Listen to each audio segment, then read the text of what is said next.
Right. Here we go. Here we go. There we go. There we Hey, go. What? Look, we're live. We're live. We're live. We're live. But so just what I was saying, it's like it was really interesting spending. Well, literally, it was just a day. I only had energy for one day of Monsterotica, even though it was a 2-day show. But I mean, that show just wipes me out. And yeah. I'm not. I'm going to be asking. I'm going to be asking for it today. Oh no. But like to come back on Monday, open up my email and to see the Kickstarter email, we're changing our terms of services in terms, in relation to mature content. And it's like, oh no. Oh, no. Because I mean, we're talking about like what I had whiplash.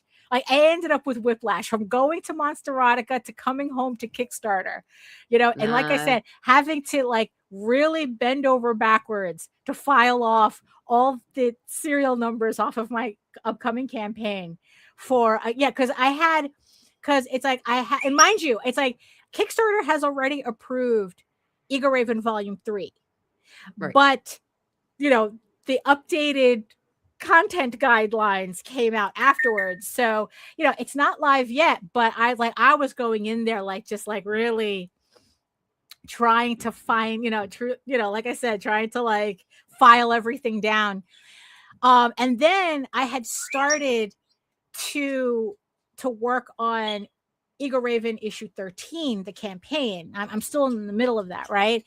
And this issue 13 is a particularly spicy issue.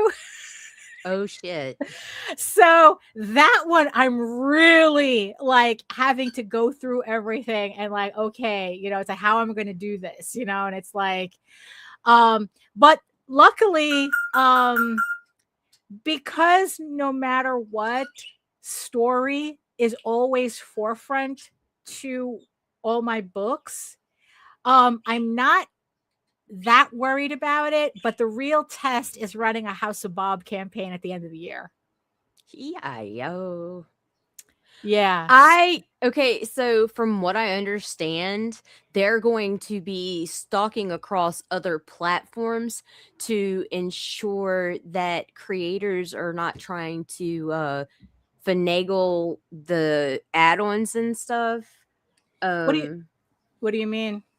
Like they will be looking on other social media platforms to see how you are promoting your content. Oh, that doesn't surprise me at all, because that's been an MO for like all the previous platforms that I've seen this happen to. Yeah. Where they will go to your website, they will go to your social media. Like even you could have a squeaky clean campaign or a squeaky clean account, but if they find out that you sell not safe for work stuff anywhere else, even if it has nothing to do with it, they will ban your account. I've seen it happen.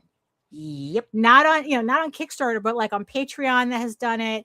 But it's coming, so everybody needs to be pivoting. Right? I mean, because this only, like you said, this only ends one of two ways. Yeah.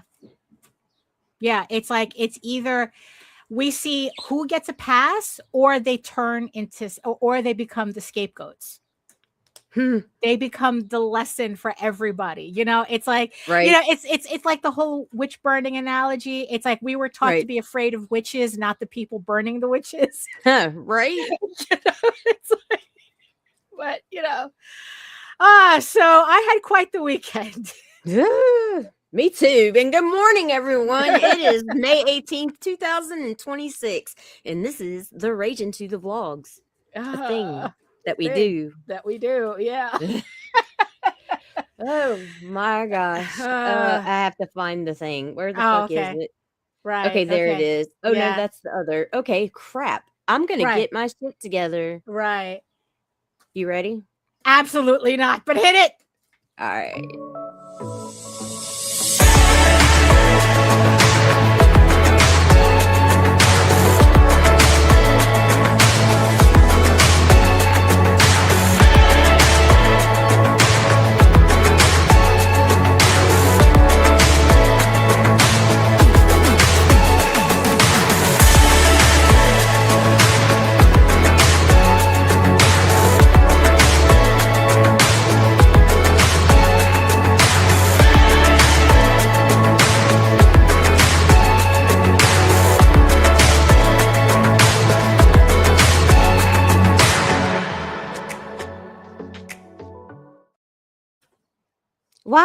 are you people here?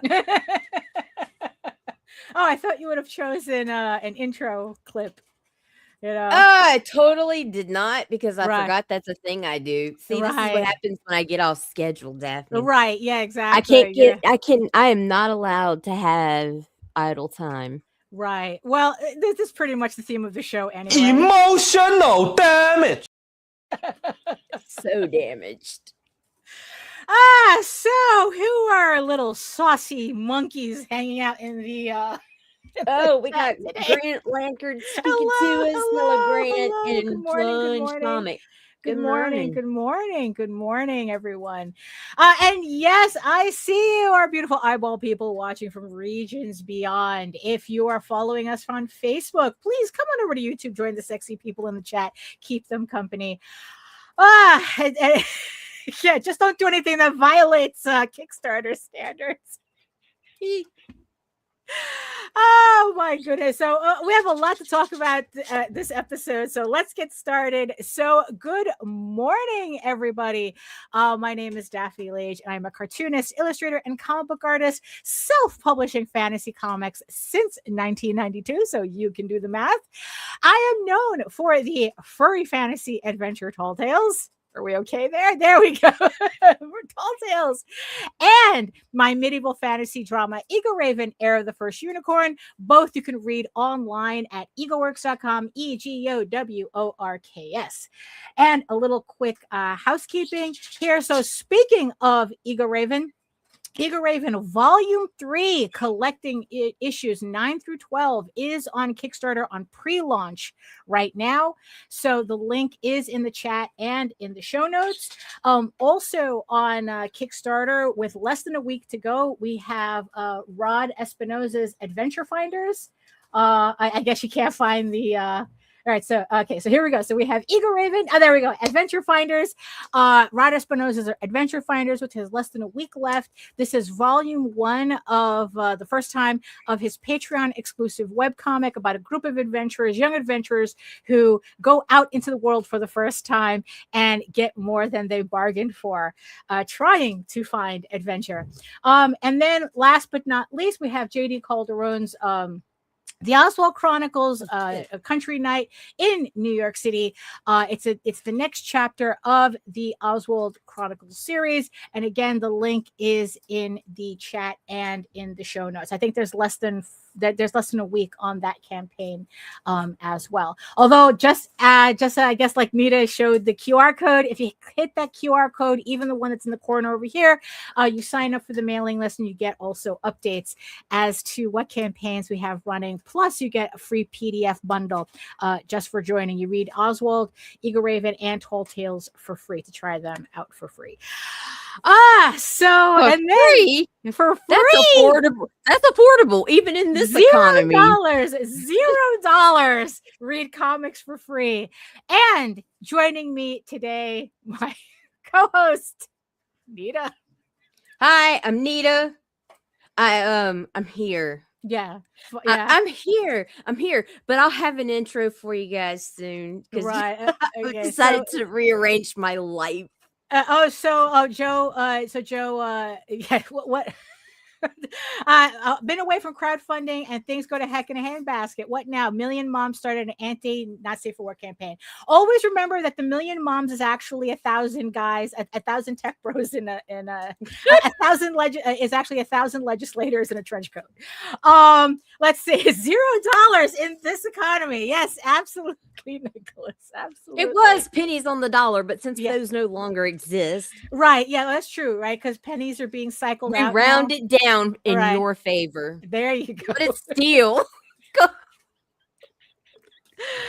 Oh my goodness. But yeah, it's been a very but before I start going into my tales of woe, Nita, what's going on with you that the peoples would like to know? I am the crazy cat lady now. Oh yes, 5, right? So the number is 5. Cinco gatos. 5 fucking cats. Yeah, so like we wanted the third because Gremlin is lame and wants to sit in windows and bask and do Right. lazy old grandpa cat shit. And Right. Toaster is always trying to get him to fight and play and run Right. around and whatever. And Uh-huh. Gremlin's obnoxious and just always hides. So we're Right. like, let's get Toaster a sibling. Right. And so for weeks, I've been putting feelers out trying to find a kitten. Right. Suddenly we find one. So no. This is Okay. fucking crazy. Right. I find one Right. local, and I go and I look and we talk and everything, and I'm like, yeah, I really like this little kitten. I Right. want her. I Right. just want to take her home. Solid black, beautiful little thing, 9 Okay. weeks old, Uh-huh. perfection, whatever. Sweet as can be. I get home. It's Daphne. It wasn't even 20 minutes later. There is a knock on my door, and it's my friend Ashlyn, and Uh-huh. she's got a carrier, and she's like, "Hey, since you're looking for a kitten," and I'm like holding the kitten I just picked up, Right. and I'm just looking at her, and she just looks at me, and she's like, "You're not gonna believe this." And she turns him around, and it's two. Right. So, and they are not ready to be weaned. Oh, okay. So Wow. it was So where did she immediately find them? in her Were they driveway. they were abandoned, I guess? Yes. And so we brought them in, and the deal was I was gonna foster them. Right. And then I kind of really started getting attached super quick to one that is obviously a little disabled. Oh, And okay. but they're so close. These are the most bonded kittens I've ever seen. Right. That it's like it's one or both. And and if I wanted to adopt them out, I wouldn't feel comfortable because I'd be afraid somebody would pick them up saying they were going to keep them together and not do it. Right, yeah. So yeah, I have triplets. Yeah, and they're both orange. Uh-huh. And they're both females. Oh, okay. So So that's kind of cool. uh-huh. Yeah, and they're very chatty. Right, of course. Right. So, But so there you go. So one for each kid, I guess. One for each kid, and now I'm working on taking care of some shit to work on a YouTube channel that's coming. So that's gonna be weird. Right. Yeah, because I thought you were kind of like done with that. And I guess it's kind of like you try to leave and it pulls you back in. No, yeah. And I'm gonna do it different. I'm not gonna do the same thing. Like I'm not gonna do the same as before. Right.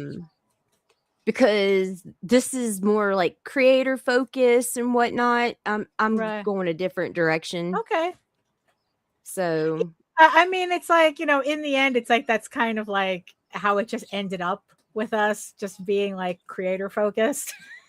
it just fell into place like that. Right. And it works. It works for Indie Comics Network. Yeah. But there's other approaches too, and I'd like to see that grow too before I give that away to somebody else and fucking decide to make something else. Because that's what I do. I build and I get and I move on. Right. Yeah. But and instead of like selling it for millions of dollars, she goes, "Yeah, here, take it." Yep, that's how it works. That's how it works. I don't want to see it.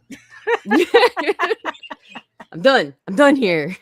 I did my part. Right.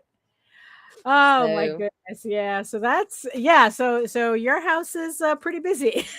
It's fucking chaos. And right. You know what? But it's crazy because as much as I'll bitch about being stressed, that's where I thrive. Right. It's like you just have to keep go. Right. Well, I mean, I don't know. I think that there's probably a difference between just overall chaos that like chaos where it's kind of like outward and it's like and you can't control it in a certain way, or there's chaos that's self-imposed. Where it's like you just have so much going on, but you can focus on stuff. There's things to do. Right? Yeah, Mia's gonna ride off into the sunset with an army of kittens. you know, I mean, but yeah, it doesn't sound like a problem. No, people are fucking evil. Right. Like Yeah. they just are. But but I mean, in a strange way, at least they left them so that someone could find them. Yeah, I've actually have bear witness to much crueler things that people have decided to do. Yeah, exactly. So it's like, well, yeah, they abandoned them, but they abandoned them in the right place, kind of thing. So I don't know. Well, the right place would have been Kara's house or a no-kill shelter or whatever, not somebody's rando's driveway. Because I mean, it was like, but they're by the road. I mean, they could have been hit. Yeah, not to mention they could have starved to death or drowned because we're flooding. Right. Yeah. So yeah, they're well, you know what? It's like, look, I'm not gonna minimize the fact that they were fucking assholes. Yeah, but it's like, look, the kittens are safe now, so we're, so we don't have to worry about that. So, and they're fucking adorables. Well, but yeah, but it's like, so this is like chaos that it's like that it's your chaos, it is. It's a chaos that so it's a different. So it brings a different vibe to the party, I guess. And just a little tad bit of personal information, like as to what's going on in my personal life, besides the cats, because the cats aren't personal. They're cats. Cats are public. Right. Yes. But just don't fuck with my cats. Right. Anyway, so if y'all have been following us from the beginning, everyone knows when I first started this, I had 5 kids, which was one of them was an adopted nephew of my brother's because he wasn't doing well for a while, whatever. That's irrelevant. But eventually we ended up having to hand his son back over to him.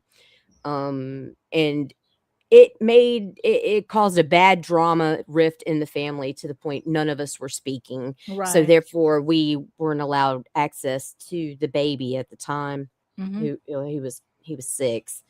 Well, anyway, we made some kind of amends. There's still some trust issues, but the baby is allowed to come back as a 10-year-old boy now. James, so he'll be spending the summer with us and coming and visiting on weekends and shit. So it's like, it was just nice to have a fucking. I got showered in kittens. I got one of the biggest voids my heart has ever felt. Right. Filled in. And I don't know. It gave me a and now I feel like I'm no longer mentally ill. No, we know I'm lying. Right. But that's kind of how I feel right now. Right. So fuck it. I'm gonna make we'll work with it. We'll work with that. YouTube and go from there. So we'll be all over the motherfucking place. Yeah. We'll work with it. So but it's nice to have good news for a change. Right. But it's like, but it also goes to show you that it's like, despite like all this going on, that there's still good in the world, Mr. Frodo. And it's worth fighting for. Right. Oh my goodness. Yeah. We got to remember that. Thank you, Nicholas. Thank you. Oh my goodness. So kind of hard to follow that up because all I did was go to a convention. All I went. So on Friday and Saturday, what was it? The 8th and the 9th, Monsterotica happened in Baltimore again, which again gave me the opportunity to visit my sister, and she lives even closer now to not closer to the convention center, but it was literally within walking distance. So although I don't understand how Baltimore is literally uphill both ways. So that was kind of a drag. Yeah, that was kind of a drag. But it was nice to like just be able to just walk to the convention and hang out and whatnot. So Monsterotica is a convention for monster romance enthusiasts, let's just say. Or in the vernacular, it's monster porn. It's porn. It's porn.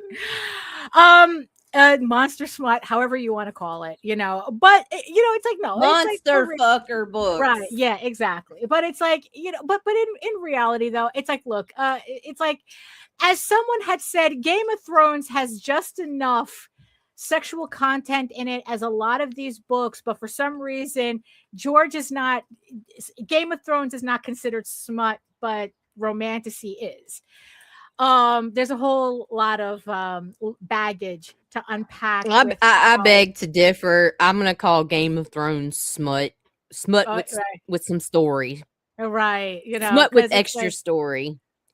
So this is mostly novelists. It's novelists, but there's a secondary, very big interest in art. That's what I noticed the first time. And from wholesale, yes, no tonal whiplash. Wait until we get to the Kickstarter part. I'm sure there's there's kind of a book there. I'm sure that book exists. But so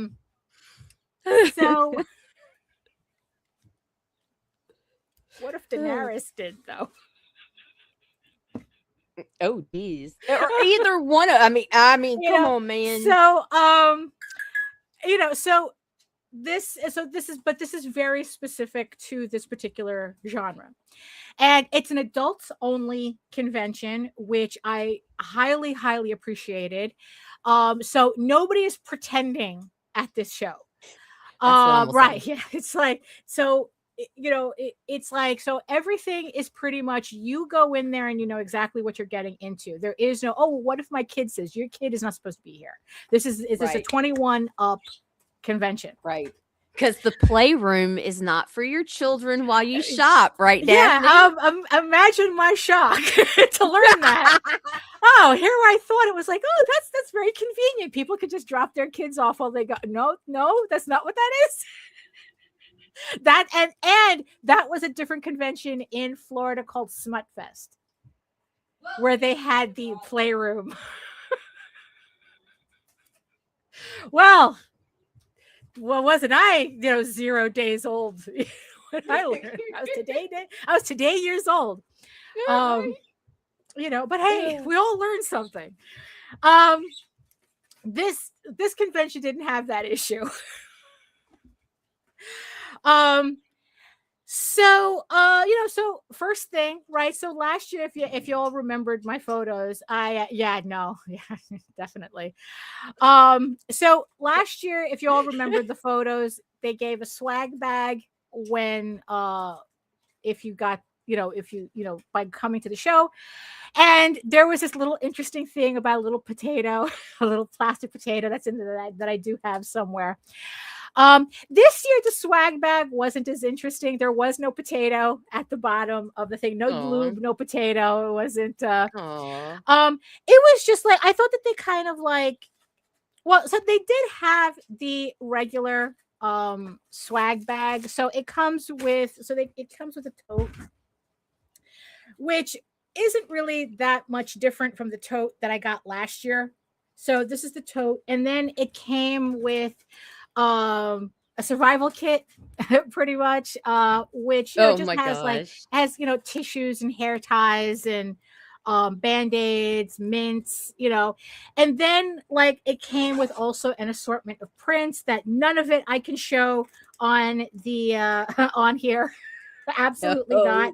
But there is one print here that that pretty much, it's like, look, the only difference between monster smut enthusiasts and furries is the level of denial, because one of the free prints that was in here was a fan art print of the Warner Brothers and Dot fucking the nurse. And it's like, it's like, I better not hear, I better not hear any furry hate in this place. Which I don't, by the way, And I also picked up the pin, a Monsterotica commemorative pin, just like I got the t-shirt. So at least that. I mean, but overall, it's like I think I could have really lived without the swag bag. You know, like I said, it wasn't really that much different from what I got last year, and one of the things that it also came with was a diamond kit from one of the authors. And yeah, for some reason, diamond kits are really, really popular. It's a really popular hobby. Like one of the things that some of the authors do is that they literally bedazzle their books. Like they have like one particular book that they just completely bedazzle with, you know, like the little diamond things. And I guess they either like just have it as a display or they sell it as a like a special promotion or they give it away. But it's like it's just like really, you know, like a lot going on, you know. So they had a bedazzle. They had like a bedazzle kit in the swag bag. I'm not sure if it's something that I'm going to try to do, but I don't know. It's not exactly the type of hobby that I'm into. I've seen people do the Diamond Club kit stuff, but I don't know. It doesn't really interest me as a hobby. Like I would rather do actual embroidery than take up bedazzling or whatever. So the first thing I did at the show, pretty much the show was pretty much the same as last year. The dealer's room, which is actually called a signing room, even though it has all the dealers and the artists in there along with the authors, it was only open. I know, right? It was only open for no, that was last year. The Astroglide was in last year's kit, along with the little plastic potato. So the room had a lot more dealers in there, right? But it was only open for the initial hour and a half, and then it's open up for another hour and a half later in the day. So again, that it kind of had that strange thing going on where it's not like you could just roam the dealer's room all day. They actually closed it. So, but I was able to pretty much do everything that I was there to do in that first hour and a half. So what I did this time is that I pre-ordered all of the books that I was interested in. I didn't want to like stand in line much, just kind of like, well, what do you got? What do you got? What do you got? Right. I didn't want to do that. So I pre-ordered most of my books. So the first batch of books that I got was the Witch Slayer series from Opal Rain. And what's really funny is that last year I had a really strange interaction with this author, and which kind of put me off to reading her book last year. So I haven't read it yet. But then she started writing this dragon series, Dragon Guy with Witch Girl, you know. And this one kind of tickled my fancy better. So I took a punt and I bought these books. And I started reading this. Because I figured it's like, well, I didn't read her book that I picked up last year, but let me go ahead and just start with her. And this is now my new favorite book. Out of all of the books that I've read, you know, in this genre, this is my new favorite book. Like I haven't been able to put it down since I started reading it. So I'm really looking forward to the next one. So I was really happy. So in the end, it's like, you know, I was really happy that pretty much. I didn't catch that, but good for you. That's probably the pun, you know, that's probably part of the pun, you know, that works. So I was really happy that I was able to like get over what happened the odd exchange from last year. And it's like, okay, you know what? If all your books are like this, we're good. We're good. Then I got 2 books from January Bell, which up until that point, she was my favorite author. Like I could literally read anything from her. So I picked up her books, which is kind of like, they're based on it's a game show parody, except it's again dragon guy. It was a theme at the show. Dragon guys trying to win the affection of these kidnapped girls who like they were kidnapped by aliens and ended up on an alien planet, and they have to play like some kind of weird game show. It's like, you know, they're funny, but you know, January Bell really is my favorite. Well, she's still my favorite author, so I picked up her books. Like I didn't need to think much about that. These two, I have not tried this author before, but you know, I'm taking a chance. I bought two of her books. She had a whole series, but I bought the two that really caught my interest. So what we're talking about, Orc and Fae, but this one, obviously, I'm always going to give a unicorn a pass. So I'm always going to pick up, you know, try that. So, so I picked these two up. So I guess it's like we'll find out whether they're just as good as what I'm getting so far, right? So, so this was a little different from this year. well, do some, Tom. You're gonna have to do some monster smut if you want to get invited, and then I'll have you on the show. So already I have been seeing this trend of authors coming into the comic book space on Kickstarter. And there was a couple of campaigns that we've spoken about before where it's like these authors, they made comic book versions of their novels, or at least like supplements to their novels in comic book form. And then like I know one campaign made $60,000 on it. There was another one sold to the Berserkers. One was called Wet and Wetter, which was about mermen. This one was about werewolf Vikings, and sold to the Berserkers. And I picked up that one as well. I didn't pick up the other one because I'm not spending no $70 on a 20-page book. Tom and Daphne going to Monsterotica. Right. You know, so this time I saw another author at the convention. This was the only author that that's like the second I saw she had comics, I'm like going, you know,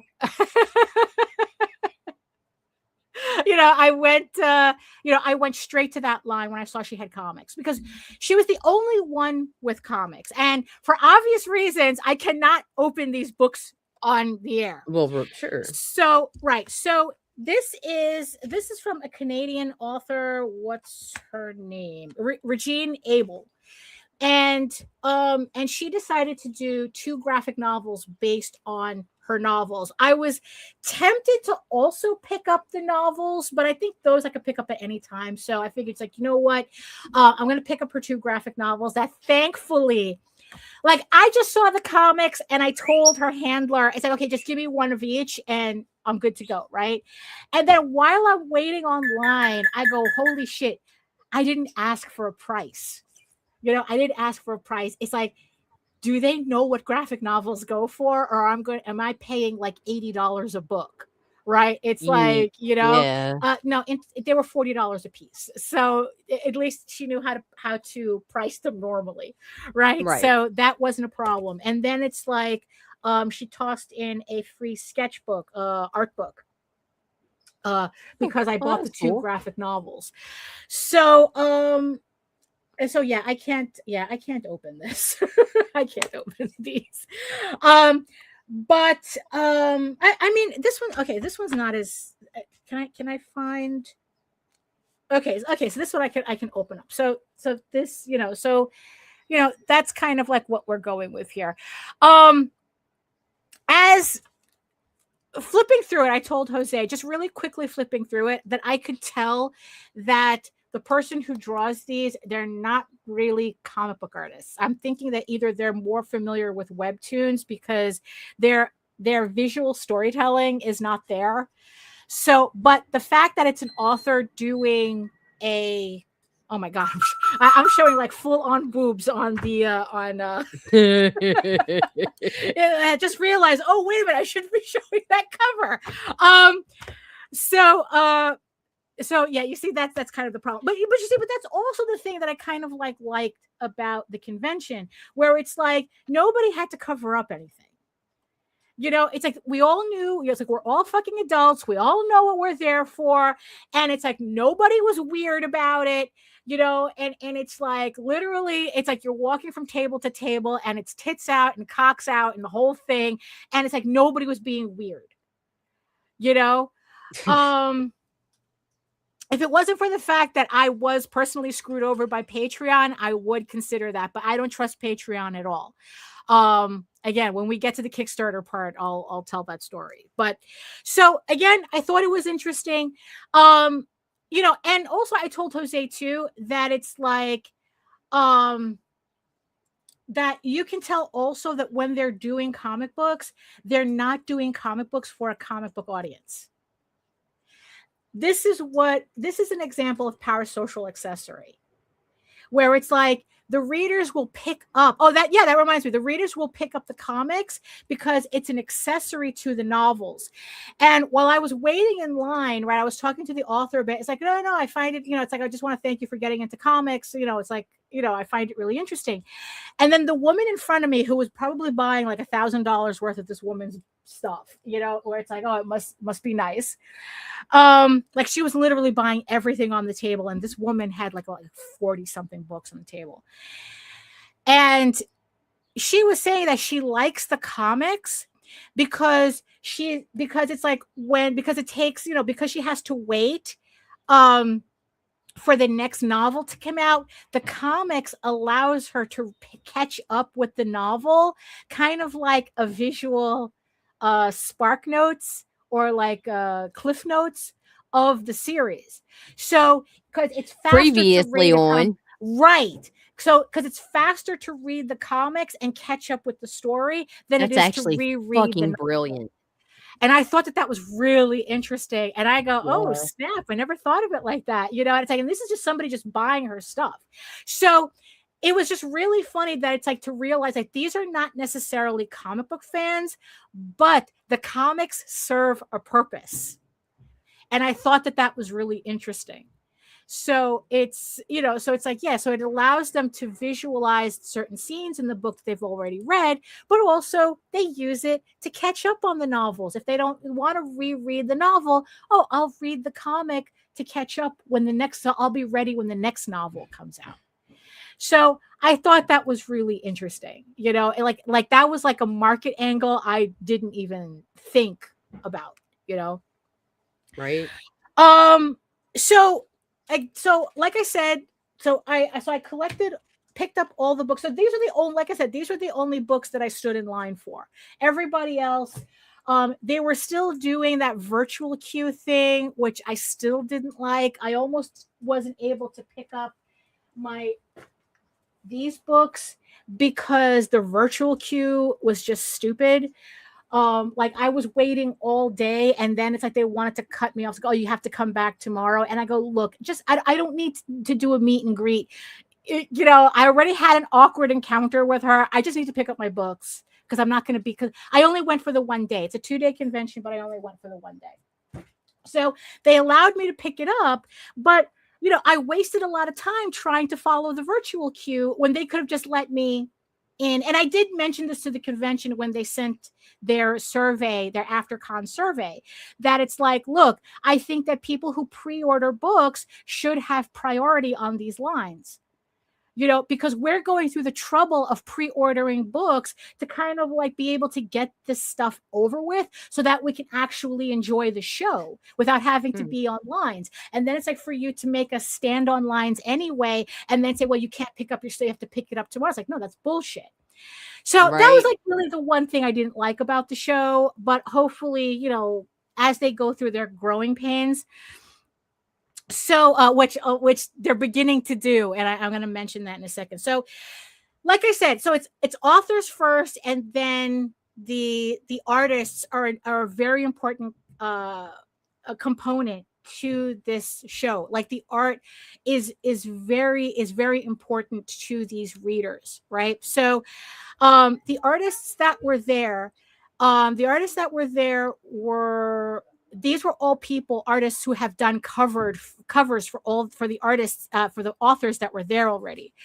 And so I went to two particular artists, and this artist, she had this last year, but only as a sample because she didn't know if anybody would have wanted it. And this year she actually had it for sale. And it's the Robin Hood acrylic standee. Ooh. Yeah. I had just missed out on the last unicorn one that she had. Fuck. She only had 2 of them because I guess that was also something that she was testing out. But she had Robin Hood, and it's like, you know what? I've been eyeing this since last year, so I'm picking it up. So I got it. That. So the last unicorn one I'll pick up next year if she has it because I'll know to pick it up. But for this one, I picked up the bookmark. So that at least I have, I have the Robin Hood one. So now I have the last unicorn one. So now I have the acrylic standee. So next year I'll pick up the acrylic standee for this. Although, she did have kind of like, because I spent X amount of money at her booth, she allowed me to do like a little gotcha thing. And I was able to win a free keychain. Nice. So I got the last unicorn keychain. Oh, it's pretty. Yeah. So I'm gonna hang that up after. So so I was like, so I was pretty pleased with that. I was happy with that purchase. And then there was another artist there that I had to wait online for, but I didn't mind because I thought that the way that they had set up the lines, I thought was interesting. Which honestly, I thought it was so effective. I wish that comic book conventions would do this. Each table had a little cue taped on the floor. And the way that they did the cues was that it kind of like spiraled in on itself so that you could have a line without it affecting the table next to you.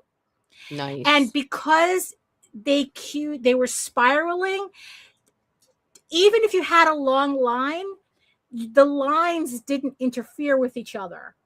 Right. So nobody was blocking anybody's table.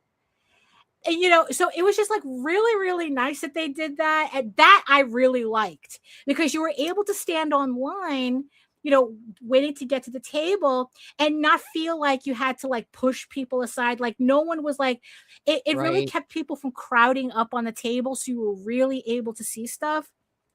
So I picked up a notebook from her. So this is this was what's her name? Fantasy Sprite Studio. So it's right there, her at there, Fantasy Sprite Studio. So this next artist that I picked stuff up is Fallen Sky. So so I picked up a notebook from her. Main character energy, which I thought was nice. like, I like that one. Like I said, a unicorn always gets a pass from me. Right. And then again, the whole like the fine line, the Venn diagram between monster fuckers and furries is a circle. They're just in denial about it. This was a print that I picked up from her. So this one really stood out for me. I really liked it. So I picked it up. This I picked up all 4 of them because I thought these were really interesting. So these are bookmarks, right? And they're plastic. Oh, the Mothman! Yeah, look at the Mothman. I love Mothman. These little peekaboo things, right? So, and here's like a little gargoyle.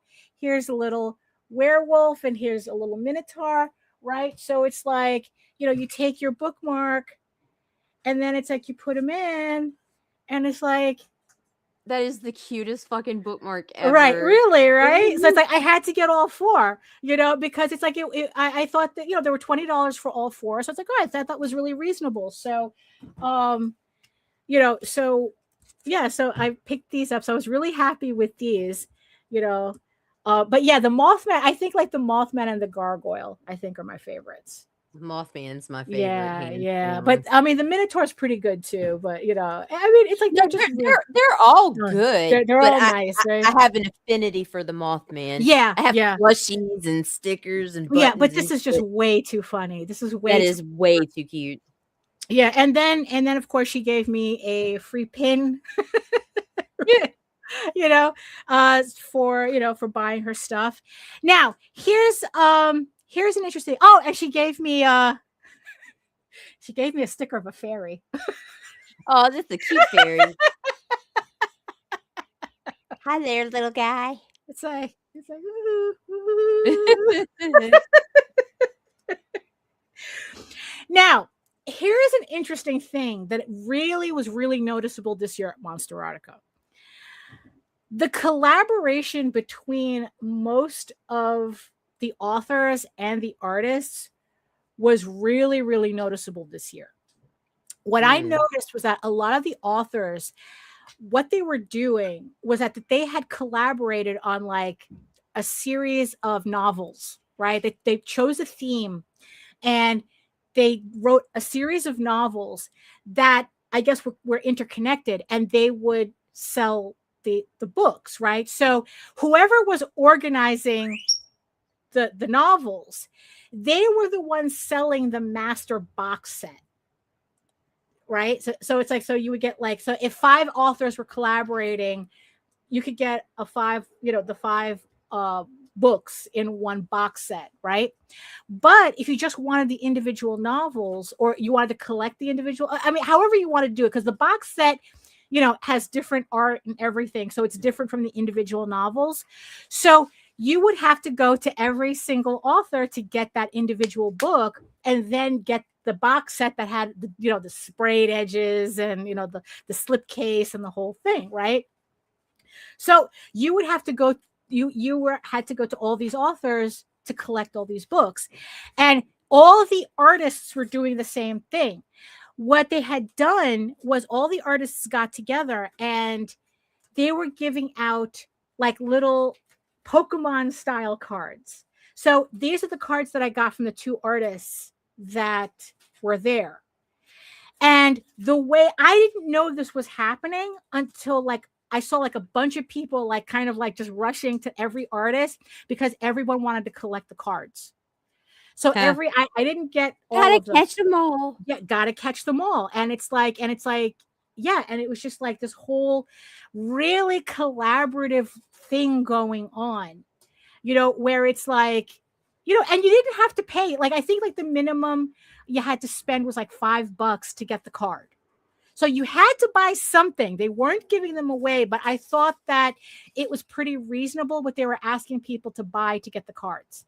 Because I know that they sometimes do like similar things at anime conventions where they do like I forgot what they're called. Yeah, where it's like, like if you collect a stamp rally, that's what it is, a stamp rally. What it is that you buy something, that you get a thing stamped, and then by the end of it, you win a prize. You buy from every artist and you win a prize at the end of it. The problem with that is that usually the buy-in is a lot more expensive. You're talking about, you have like 5 artists and they want you to spend between $15 to $40 to do the stamp rally, while these artists just spend $5 and you get a card. So so it's just like, like it was just a different way of doing it. But it's like, yeah, like the collaboration was it was really, really noticeable between the authors and the artists. And also the thing is too, the artists the artists were with the authors they did covers for. So that was awesome. Right. So it's like, so yeah, it was just like they had like you had an artist and then you had the authors that did the covers for like surrounding them. So it's like everybody was kind of like promoting each other at this show.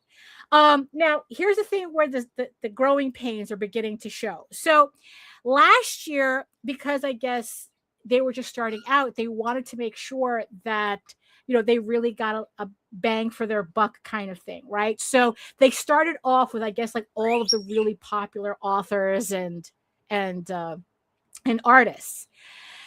This year, there were more. You could tell that they're trying to expand, and they brought in like I guess like lesser known authors. And that's where you kind of began to see who was popular and who wasn't. Like last year, everybody was talking about, oh, I sold out. Everybody sold out, right? This year, I'm not sure if that was the case. Although it could be that people either brought more stuff or, but it's like there were authors doing the just sitting there waiting, type of thing. I mean, they were, and these were authors I wasn't familiar with. And then I found out that there was a second room. There was a particular author I was looking for that wasn't in the room that I thought that they were going to be in. And I'm like, that's funny. They're here. I saw them on the panel. Where are they? And then I realized, looking at the map, that there was a second room, but there was no obvious signage saying that there was a second room. Like, you had to be paying attention to the map to notice there was a second room. But if you were just casually walking around, there was like no like obvious like markers that there was a second room. And so I went to the second room and I found the other author. I decided to pass on getting anything. But the second room was significantly smaller. And I know from experience that if I had paid for a table at that show and I was put in that second room, I'd be pissed. Right. So of course it's like, so that was something like, and I go, oh, I know that this is going to be something that's going to bite them out in the ass this year. So honestly, it's like, so next year, and I mentioned that again in the survey, like, I hope that they mention that they decide to either get a larger ballroom in the hotel, because they really do need to keep everybody together. Because once you start separating people, it's like, look, I have never seen a convention that did that well. I have never seen them do it well.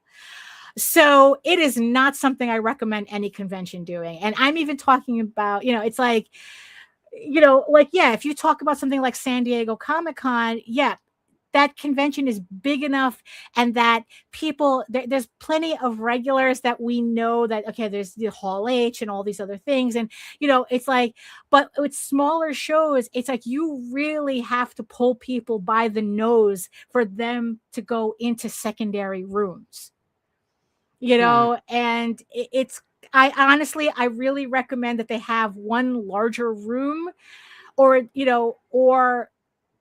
it's like, or they have to find another venue if they want to expand further. Although what's funny is that the Baltimore Convention Center is next door. So I don't know if the show would be big enough to go to the Baltimore Convention Center. So I'm not, but that's kind of, yeah. So I can tell already that the growing pains are going to be an issue. Because it's like, so it's like, I really appreciated the community, but I also realized at the same time that what we are looking at as a community, once you add in more authors and you like enlarge the space, the community, what you think is community is actually a clique.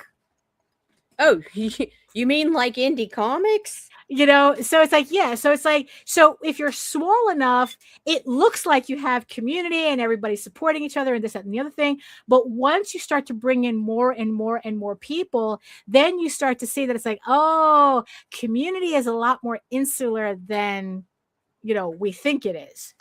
And it's like, what we think is a community is actually a clique. And it's like, oh, this, and it's like, yeah, I can kind of see where these shows are going to go, because that's what every comic book convention goes through. Every show that we've ever seen, that's what they go through. You end up small and intimate, and then you end up, at something like BookCon and New York Comic Con, where it's like, it's like, intimate is the last. It's only intimate because everyone is squished in together. But it's it's right? It's not like, yeah, it's kind of like, it was interesting to kind of like recognize, like this aspect of conventions, the only thing though is that I'm a little concerned as to like how much growing they're going to be able to do. I mean, I'm still gonna try. I'm gonna try for next year. I'm not even gonna bother with the vendor part. I'm just gonna get the ticket and call it a day. It's like, I'm just going to like, and just kind of see. It's like, okay, so we did the first one, we did the second one. Now let's see how they continue growing on the third one. So, so that was so.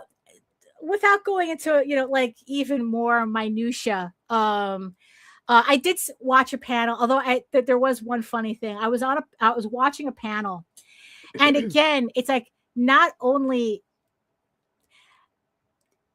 are they kind of like furries in denial, but they have a lot more in common with comics than I thought as well. Jose always complained that he never liked to ask the question on his show, like, oh, what was the comic that got you started, right?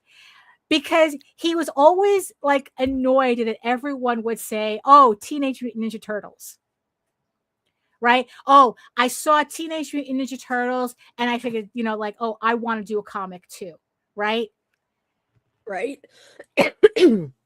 Guess how most of these authors got their start writing erotica? I'll give you 3 guesses, and the first 2 don't count. ElfQuest. Teenage Mutant Ninja Turtles. No! I gave you the answer right there. Daphne, I'm high as fuck and I haven't slept in 37 hours.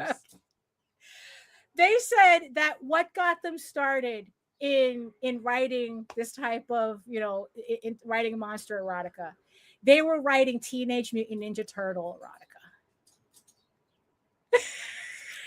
So Teenage Mutant Ninja Turtles. So we can blame Teenage Mutant Ninja Turtles for everything.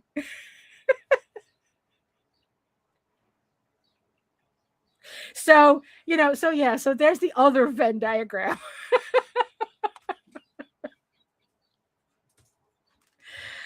Oh my goodness. So so that was my pretty much summed up my summary of my adventures at Monsterotica. I was only able to handle one day. I was just like still very overwhelmed, but also once I picked up all my books and picked up everything I wanted to buy, I didn't feel a need to have to come back the next day. I mean, really, like being in front of the table is definitely a lot different than being behind the table in terms of energy levels. So, but like I said, when I got home that Monday, I think it was pretty much that Monday, Kickstarter had sent out their mature content creator guide to, although it's funny, I got the email, Jose didn't get the email, but I think it's because the only thing that I could think of is that I actually have done specifically not safe for work projects in the past. So it would make sense that I would get an email, although I would think that it would make sense to send it to everybody so that we're all on the same page. And the Kickstarter rules are completely like the complete opposite of what I experienced at Monsterotica, where it's like everybody was just an adult, and like I said, it's like nobody was weird about the artwork and the books, and we, it's like we were all enjoying, buying our books and talking to the authors, and it's like, yeah, the smut's kind of the point, but at the same time, it's like, look, you still need to write an entertaining story for the smut to be worth the payoff, and I think that, and it's like, yeah, and I think that that's what a lot of people forget when they're shitting on, well, so were they. That's the thing. So were they when they were writing the fanfics. That kind of like evens out, So so it's so yes, I think that that's what a lot of people like kind of like they misrepresent the Monsterotica and the romantasy genres as just, oh, it's just pornography. And it's like, sure, if that makes you feel better, it's like, yeah, that is a major point, but it's not the point, because the rest of the story has to work for that, for like I said, the payoff to be worth it. You know, this isn't, it's kind of, reading Playboy for the articles type of thing. You know, it's like, yeah, you have the centerfold, but you're also reading Harlan Ellison before you get to the centerfold. You're looking at Gahan Wilson's cartoons before you get to the naked chick. I mean, it's like, oh, here's the latest Ray Bradbury story. And it's like, oh, and here's Miss February. I mean, it's like, it's kind of like that. You still need the substance for the fluff to work. Because I have completely stopped reading books where they were so shitty, I didn't even care when the characters started fucking. It's like, who cares? You have to care.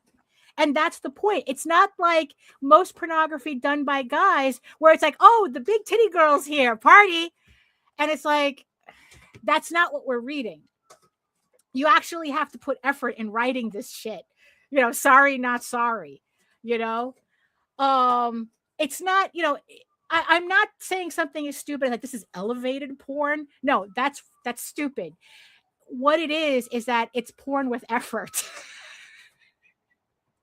You have to earn it. You have to earn that payoff, right? And so Kickstarter pretty much, for those of you who haven't heard, they pretty much, they didn't completely ban it, but they did the same shit that every other platform has done in terms of adult material. They build their platform on the backs of people doing the pornographic comics, and then they want to go mainstream, and then it's like, oh, yeah, we got to get rid of you guys now. Yeah, see ya. Wouldn't want to be ya. Of course, they're blaming Stripe. Stripe blames MasterCard. MasterCard blames the government. The government says, we're not doing anything. You're the guys doing this. So nobody knows what the fuck is going on, right? Meanwhile, Stripe is the official processor of OnlyFans and Pornhub. So don't tell me that all of a sudden they're concerned about adult comics. And also most of those motherfuckers are on the Epstein list anyway. So wait a minute, what's really going on here, right? But unfortunately, we have to eat shit while all this stuff keeps, sorting itself out. So Kickstarter has said that it's like, okay, now you can sell not safe for work stuff, but you cannot make it look like not safe for work stuff, right? And it's like, and they have, where it's like, well, it can be sexy, but it can't be sexualized. It can't be, it's like, well, it's like, it can be sexy, but it can't be horny, right? It's like, you can't produce anything that is for sexual gratification. And let me put this up. So and every time every platform has done this, the rules are both specific and vague at the same time. And they're vague enough so anybody can fall under these categories, but they're specific enough that it's like, what the fuck are you talking about? Like it's a little too hyper specific, and it's like, this is contradicting your vague stuff. Like, what are you talking about, right? So, so blah, blah, blah, why? Okay. So this is the thing where it all starts off, and you could already tell, the bullshit. This is where the bullshit starts. because under generally not allowed, pornographic or explicitly sexual content, projects created specifically for sexual gratification, sexual services or hookup platforms, violent, exploitative, or illegal sexual content, insertable sexual products, any content involving minors or non-consensual acts.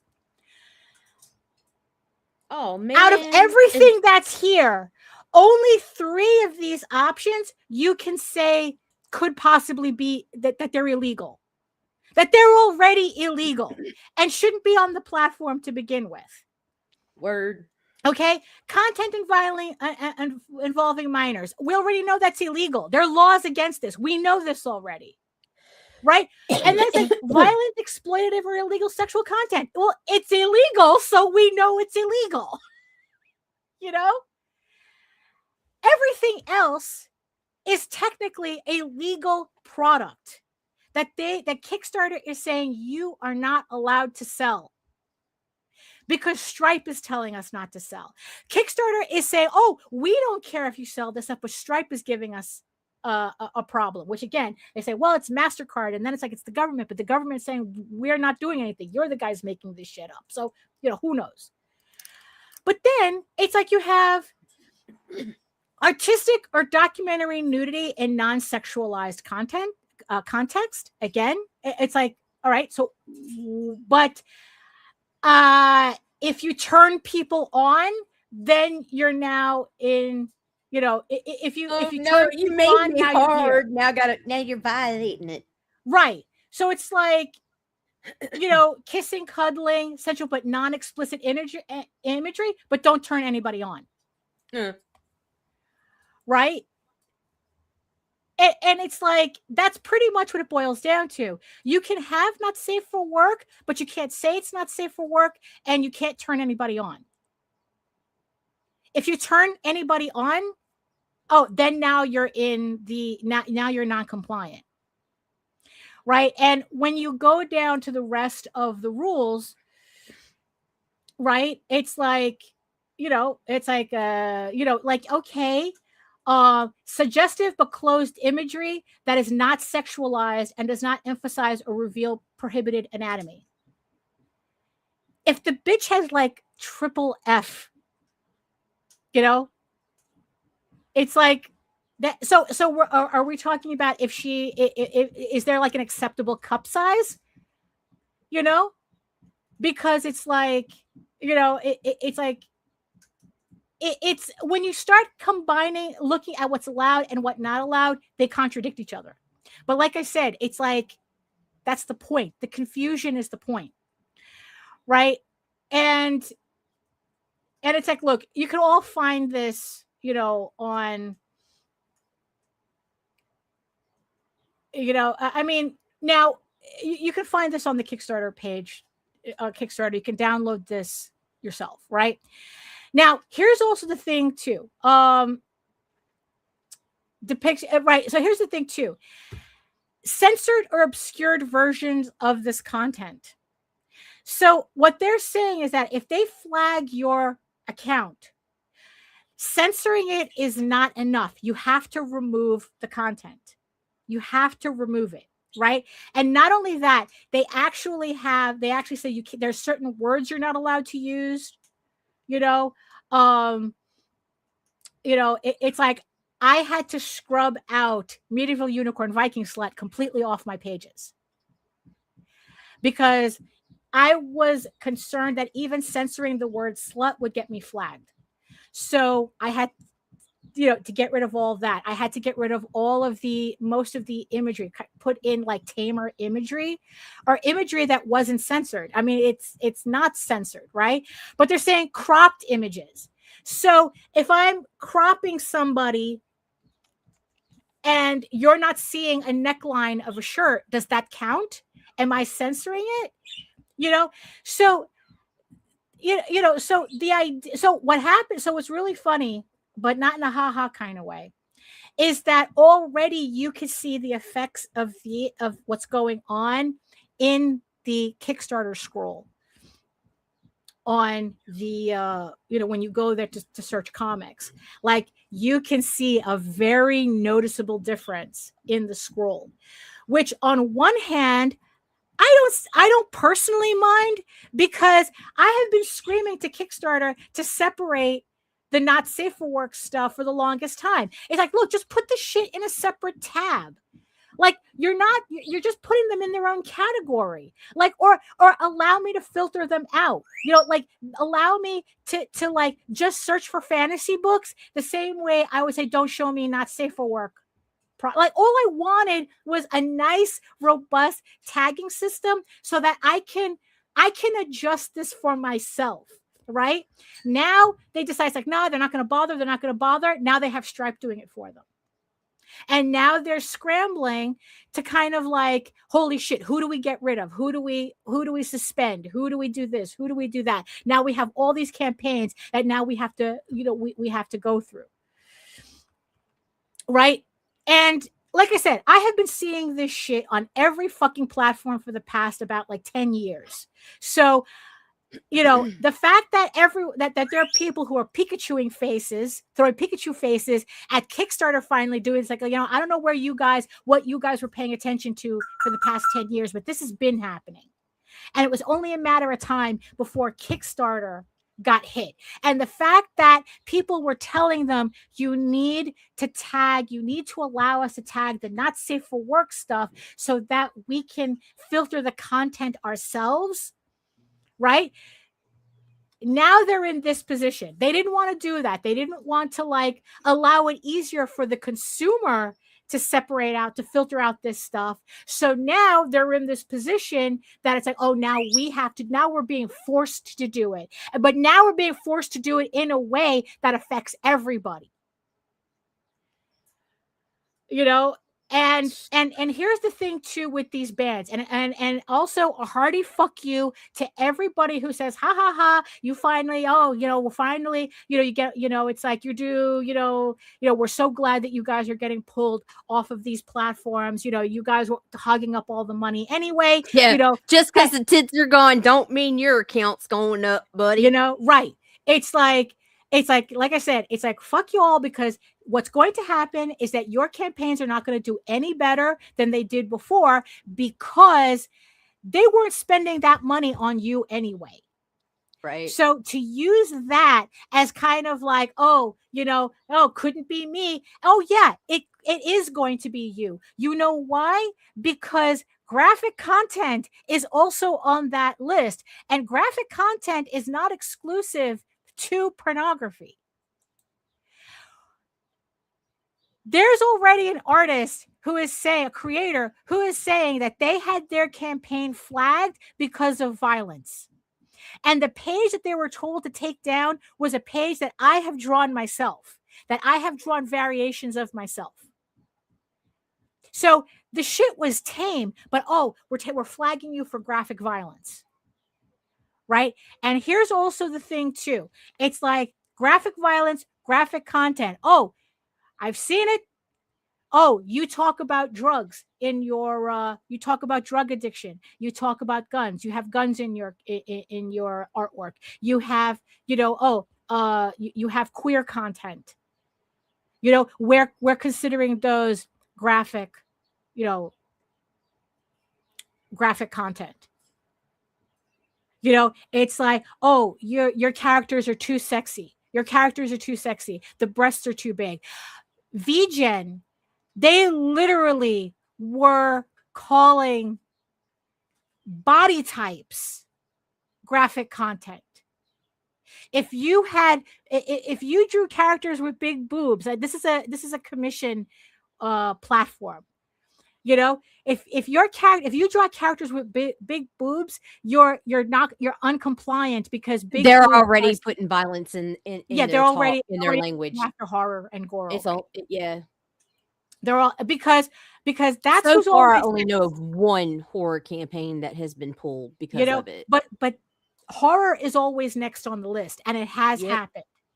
You're zombies. Oh, you're drawing zombies. It's like, oh, no, that's graphic content. It's like, look, all you have to do is look on YouTube as to what we can show and not show, what we can talk about and not talk about.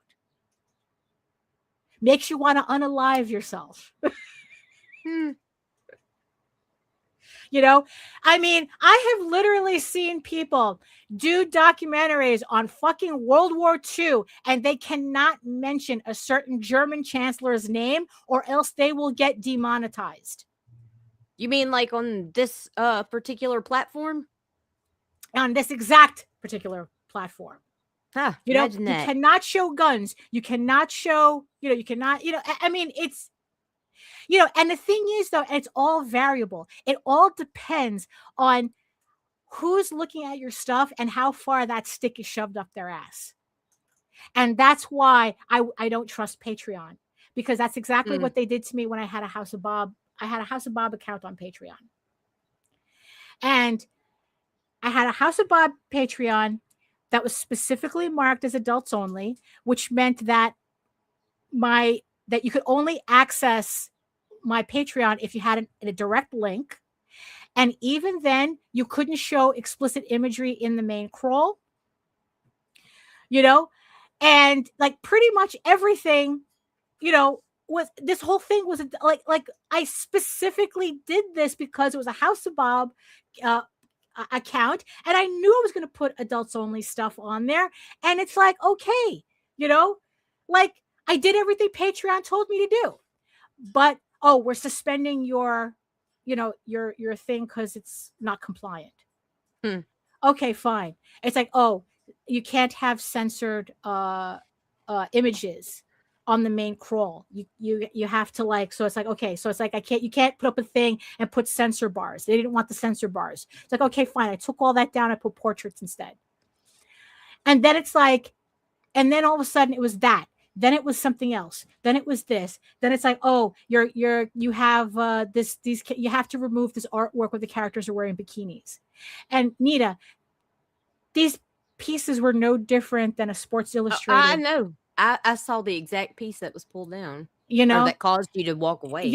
And it's like, okay, once they started hitting, they tell me, no, bathing suits. No, you have to take down the bathing suit artwork.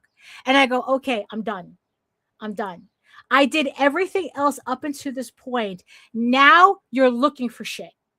Now you're just nitpicking. And it's like, okay, I'm done. You don't have to tell me twice. And I shut down the account. And it's like, okay, you know what? I mean, I have a regular Patreon account on there now, but I don't trust it.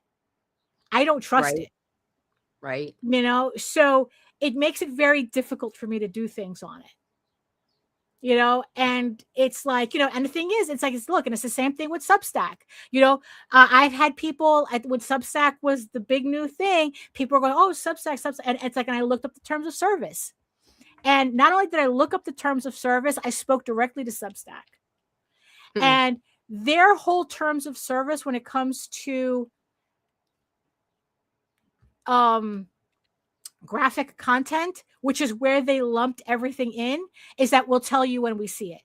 And I go, no, that's unacceptable. That's an unacceptable answer. Case by case basis, and we'll tell you when we see it, is unacceptable because you're setting me up. That's a setup. And that's the problem with these Kickstarter rules, because it's like, I'm seeing this all over again. The shit's a setup. Because I'm going through all my next couple of campaigns, sanding off all the edges, every edge I could think of. How do I reword this? How do I say this? How do I say that this is, that it's like, this is, I don't, this is not a kid's book, without saying that, this is not safe for work. Because I was going through the accounts of people who said that they got books suspended from Kickstarter, and I was looking into what was getting them suspended. And yeah, sure enough, shit was triggering the suspensions that the guidelines say shouldn't, that Kickstarter was saying, no, these should be okay. But they were still getting flagged for using the word nude. They were getting flagged for using the words adults only. And They it's are like, ridiculous. and it's like, and not only that, but like I said, it's like you have the guy who got suspended for violence, for violent imagery, you know, and it's like, it's a setup. It's a setup, you know. I mean, I'm confident. I mean, it's like the only thing that I could do is that I'm confident enough that I was able to fix my next campaigns in order to get through the process. But again, I don't trust it. It's like, okay, now I do not trust Kickstarter, because all you need is one person with a stick up their ass to make you a target. Mhm. You know, and right now it's very easy to go on Kickstarter, look through campaigns, and say, well, they have censor bars, but Kickstarter says that censor bars are not enough to make your thing compliant, and this and the other. So you're still seeing. Well, I if mean, they work on the Kickstarter board of comics, are you surprised that you their know, campaign is favored? well, it's well, that's the thing. We don't know. We don't know at this point, because it's like, No, but I'm saying that's the assumption going around. I've seen people posting that. oh, well, yeah, that's true. That's true. But also allegedly they haven't been on that board for a while, that they're not on that board, that this board doesn't exist anymore. So Oh, I don't seriously? know. So they got rid of that? I don't know. I've heard both stories. Okay, I'll be contacting So, Kickstarter to find out what the deal is with that.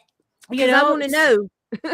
you know, because it's like, yeah, because now what's going to happen is that we're going to be watching who gets flagged and who doesn't, and trying to figure out, okay, well, why didn't they get flagged? Why is it that censor bars, I wasn't allowed to use censor bars, but they're allowed to use censor bars? Like, what's going, like, but you see, but that's the point. That's what's happened on every platform that's done this. There is no consistency. There is no equal attribution of these rules to everybody. Now, yes, Always it is a trap. Now, the one thing that Kickstarter didn't do that a lot of these previous other platforms have done is that, honestly, we should be glad they didn't do, is that they just scraped the plate clean. A lot of other platforms that all of a sudden, oh, Stripe says we can't do this anymore. Okay, everybody with adult and mature and not safe for work and whatever the fuck we don't want on our platforms anymore, off. Like, I think it was Gumroad and Itch.io, where, I mean, combined, thousands of creators suddenly had their accounts shut down.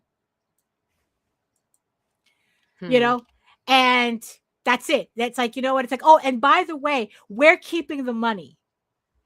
We're not even paying you out for the account that was just legal 30 seconds ago, you know, that we changed our minds on, you know? So they didn't even do that, you know? So luckily Kickstarter hasn't done that. Although there has been, I do know of one campaign that finished before the new rules set in, but they were in the process of collecting the funds. It was a 6-figure campaign for a sketchbook, an adult sketchbook.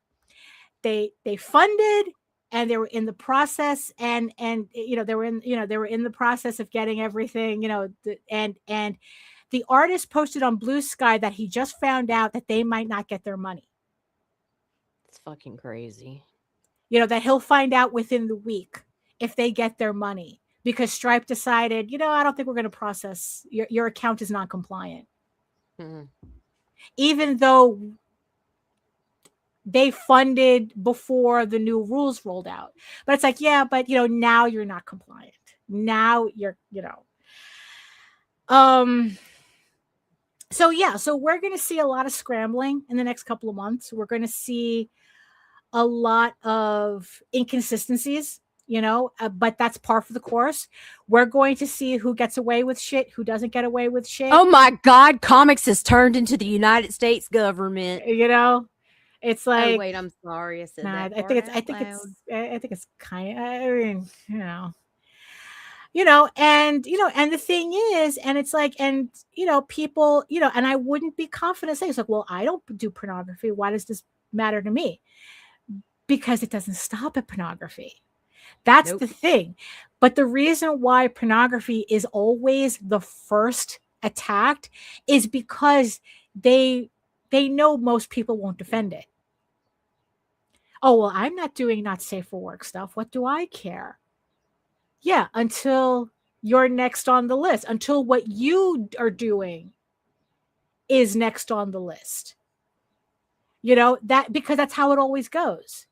Always a slippery slope. Yeah, Always. this is the slippery slope. That's why they use the porn to build them, right, and then they turn around and just right. start with the porn. But also the thing is too, is that because also list. what pornography really puts into focus too, is that if you really want to protect your First Amendment freedoms, and people's like, oh, well, it's a private business. And it's like, you know what? There comes a point where a private business is not supposed to impede my private business. It's kind of like, your right to hit, your right to punch ends at the tip of my nose type of thing. It's like it's like, yeah, you can be violent, but as long as you don't hit me, if you don't want to sell this stuff, then you don't want to sell. If you're producing, if you're producing, and something, if they don't want to buy it, they won't buy it either. Right. We're not going out there forcing people but to it's buy like porn. right. But it's like, but the thing is, though, you can't tell me a private company can they cannot do this. They can decide, like they don't want to sell pornography, but then you can't say the same private company then has a right to have no problem with OnlyFans, has no right, has no problem with Pornhub. So well, then we're not talking about morality, right? We're not talking about a morality issue here. Nope. So I say, well, it's a private company, they can do whatever they want. Not if it affects my legal product. That's where your being a private company stops. It's I mean, really, especially when Kickstarter is saying they don't give a shit, right? We've known that, but Stripe is a payment processor. It's like they're not selling these items, they're just processing payments. It's like you're interfering with a person spending legal tender on a legal product that they want.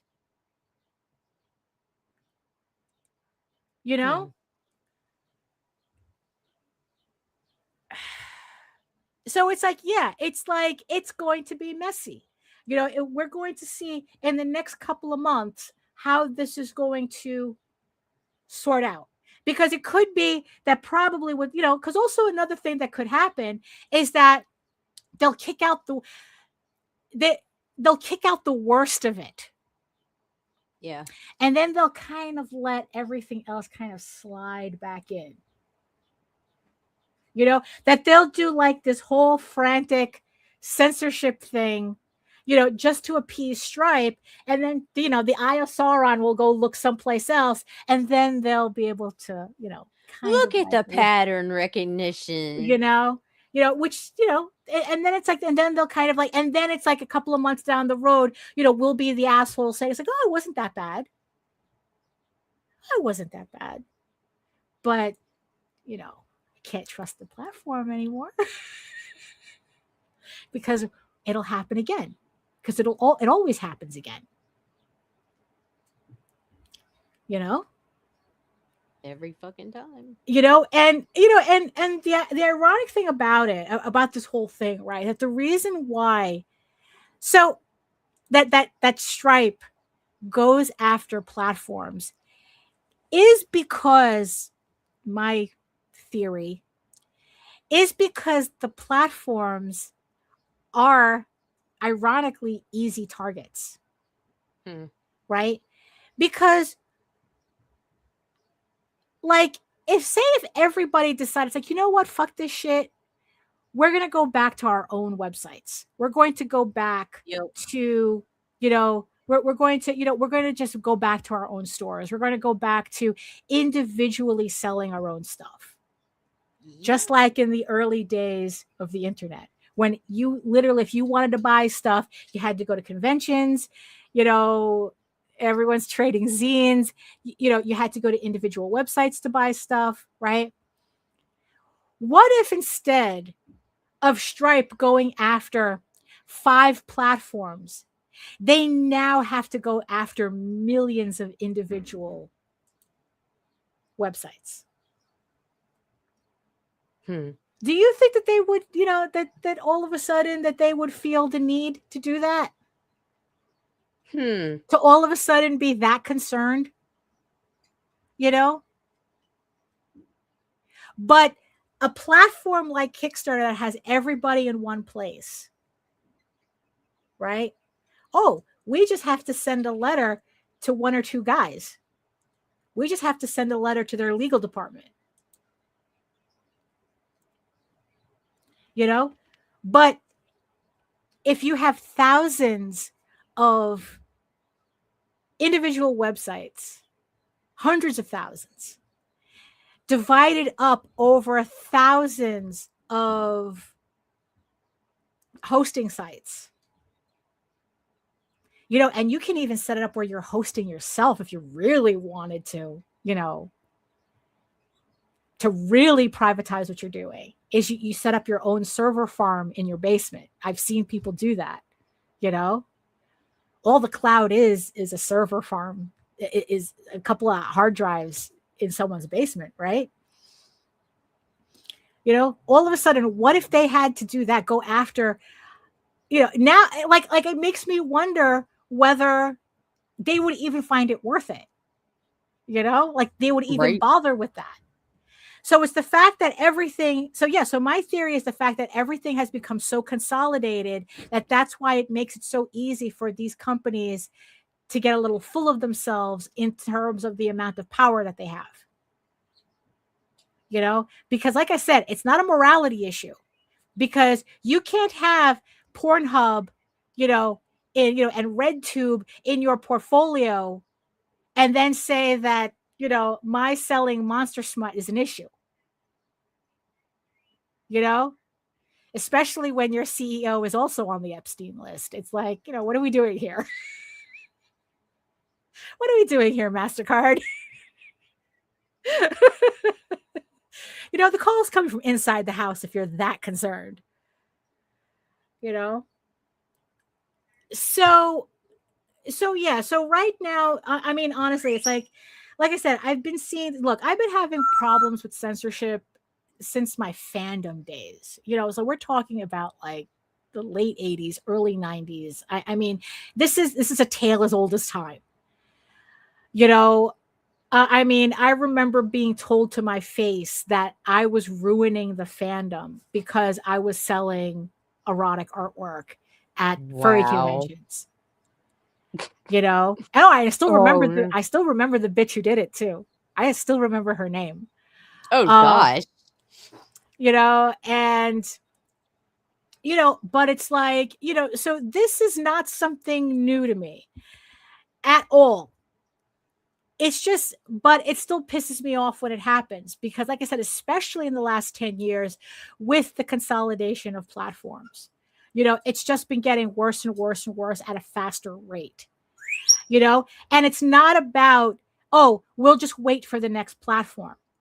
It's like, yeah, hate to break it to you, it's going to happen there too.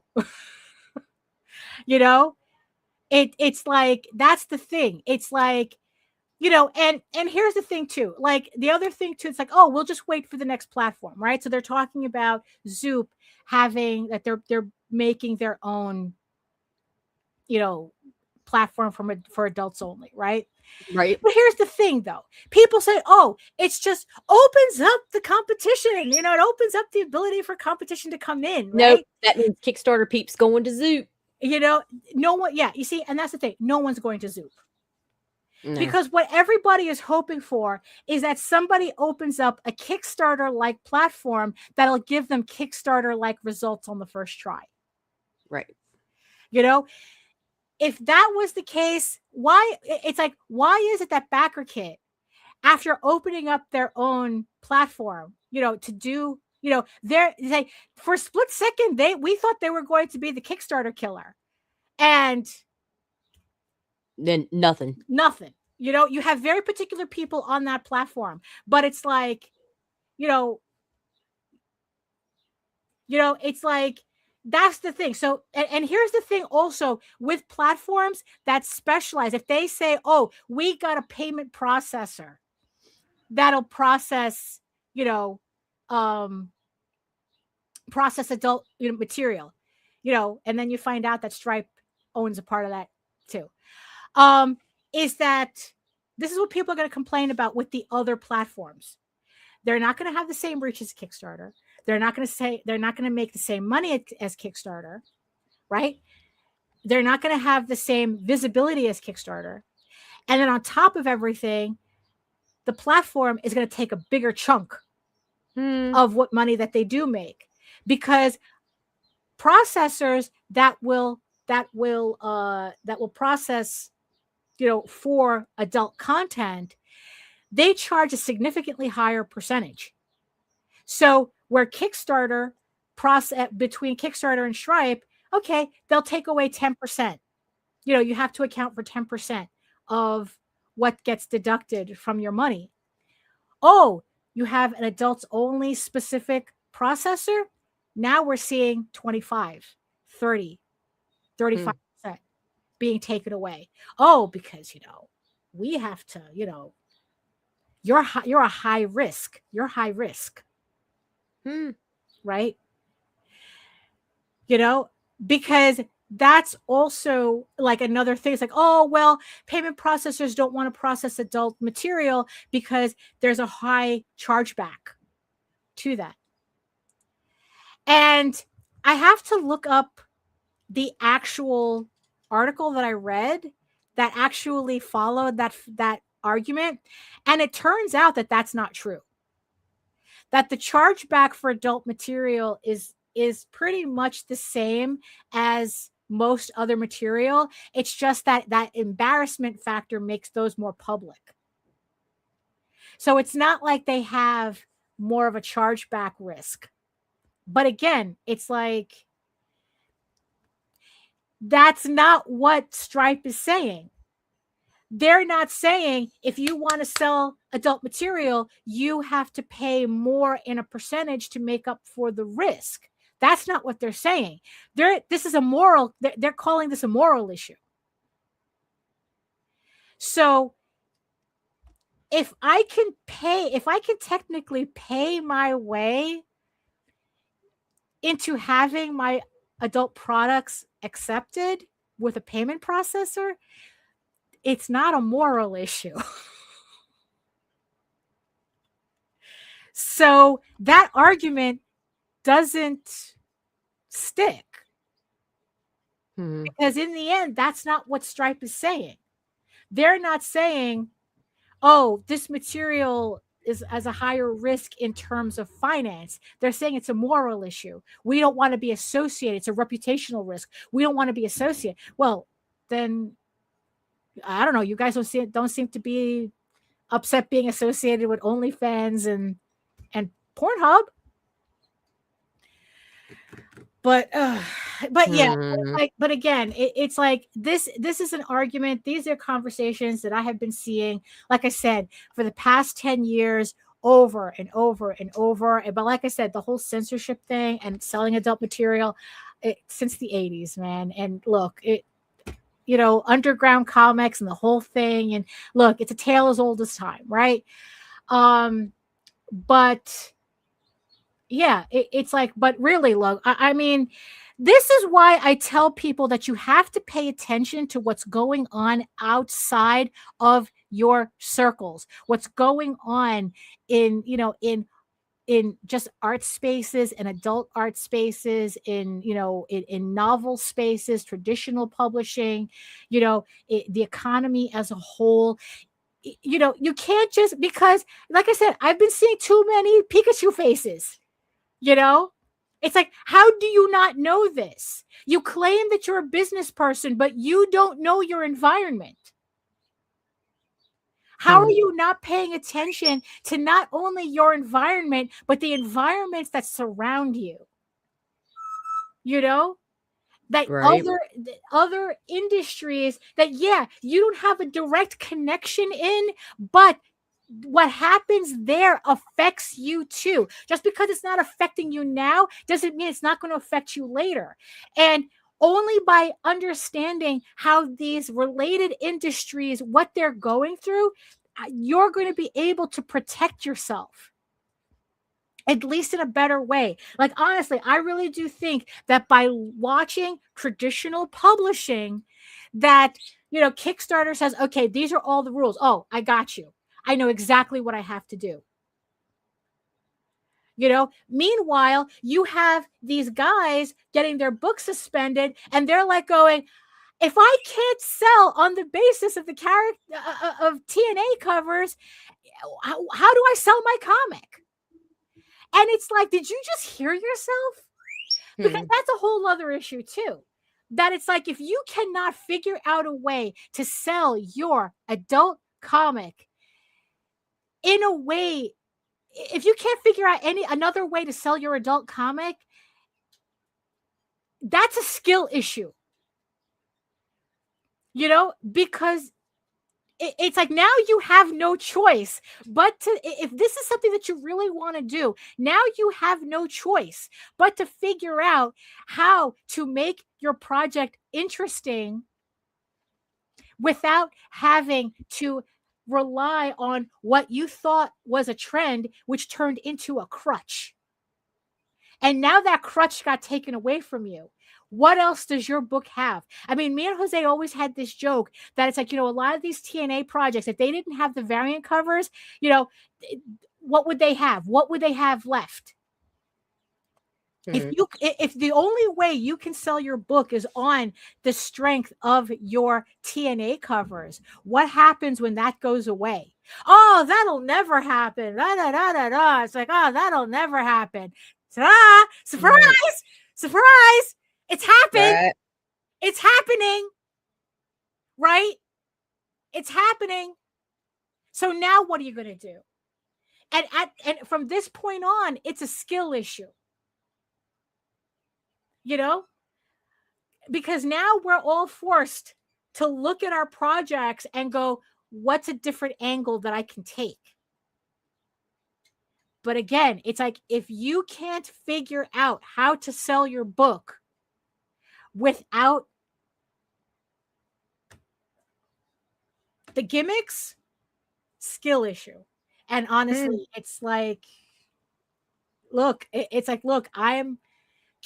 is forcing this on you. Stripe is forcing this on you. So you got to learn quickly. If these are the types of comics you want to do, you have to learn quickly how to pivot. Right? How to pivot the projects that you want to do with what's going on in the real world that is affecting you, that is now affecting you. Oh my God, you might have to sell your book on the strength of your story. Oh no. Couldn't have that, could we? No. But really though, it's like, I'm tired of this. I really am. I mean, it's like there comes a point. I mean, I'm just wondering where the threshold is to where everybody just says, okay, enough with this bullshit. Enough. I'm just wondering where that's going to come from. I mean, especially since, although, yeah, there was an article that I read where the Trump administration had sent the FTC to send a strongly worded letter to the payment processors saying that they are not supposed to judge businesses on reputational risk. That reputational risk is actually a First Amendment violation. And that if they don't cut it out,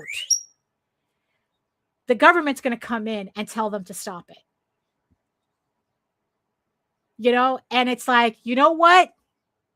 A broken clock is right twice a day. I'll take it. If the government is willing to kind of even look at that, especially this government,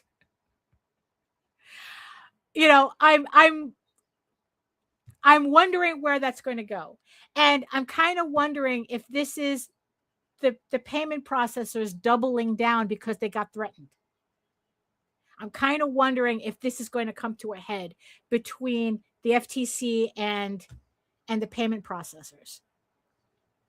That they're doubling down now because they just got threatened by this shit. So, I don't know. It's, you know what? It's giants fighting, unfortunately. And it's like, yeah, I don't know. I take comfort in these words. Remember, pornographers have always been on our side, brave, ready to fight for our rights. Smut is our friend. John Waters. Amens. But yeah, you can't dismiss this. Never say it's not going to affect you. Because just because it's not affecting you now doesn't mean it's not going to affect you later. And like I said, graphic content, it could mean anything. Whatever makes a person uptight, that's graphic content. And that's what they're going to judge you on. So yeah, so I'm going to go read more smut books. I'm going to go read my books.